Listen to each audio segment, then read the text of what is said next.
Hi, this is Dave, and I'm standing here at Koopman Lumber Grafton Store. We're going to be talking today about rental of the Bobcat, or the generic term is a skid steer machine, right behind me here. And this machine is available to rent at the Grafton and Uxbridge Koopman Lumber locations. Some of the first steps, if you're going to be using a skid steer machine like the one behind me, called DigSafe. This is a free service, doesn't cost you anything, but you have to allow 72 hours for them to come out and inspect the site. That's 72 business hours. It's the first step to make sure that you're not going to hit any buried underground utilities. If you're digging and that happens, you're going to have a really bad day. In order to rent and use a machine like this, you must have a hoisting license, or you have to obtain a temporary hoisting license. That can be obtained from a website called rentinmass.com. Some of the basic safety of the skid steer, first is common sense. It's not a toy. You want to make sure that whenever you're running the machine that you keep any bystanders, keep kids away. This would be called an attractive nuisance to children, so you are responsible for keeping them away and keeping the area safe.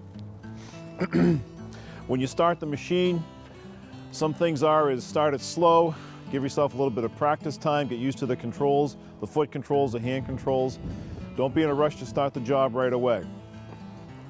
Go to the Bobcat website, look at their training video, that'll be on the screen here.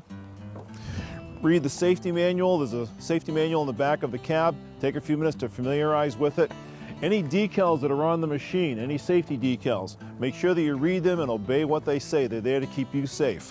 Whenever you're entering the machine, you always want to maintain 3-point contact. You've got 4 points of contact on your body, 2 hands, 2 feet. Keep 3 points in contact with the machine at all the time.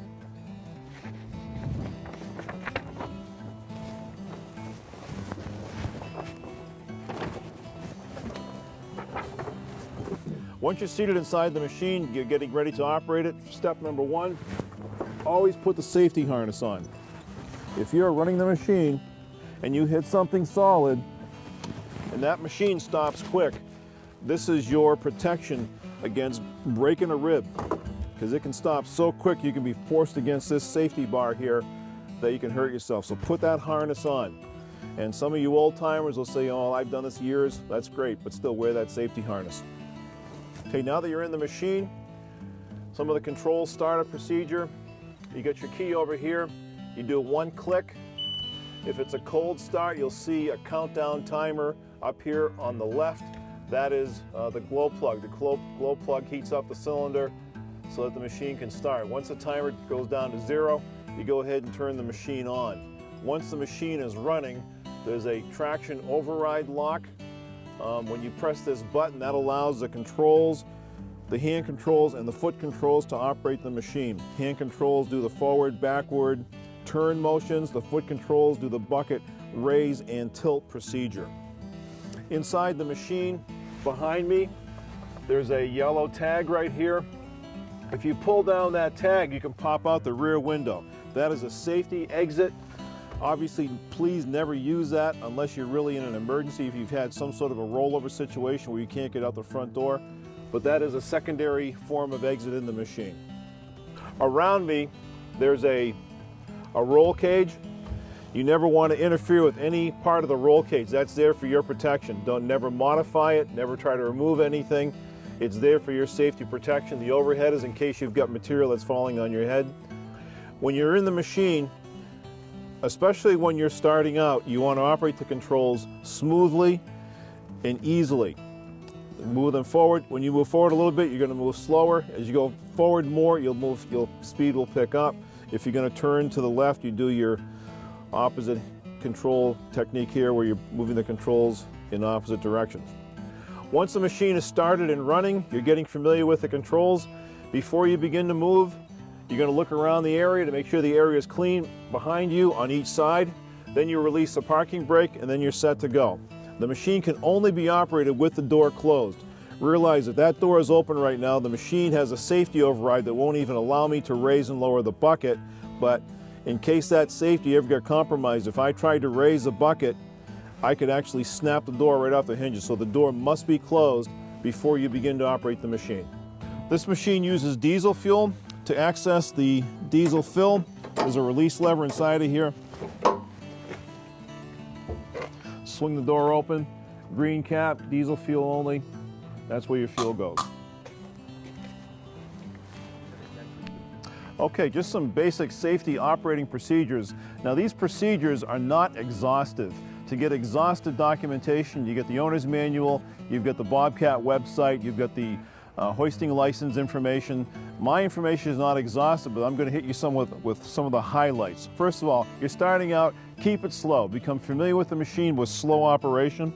Don't overload the bucket. If you overload the bucket with too much material, too many heavy rocks, and then you try to back up really quick, you can actually cause the machine to tilt forward.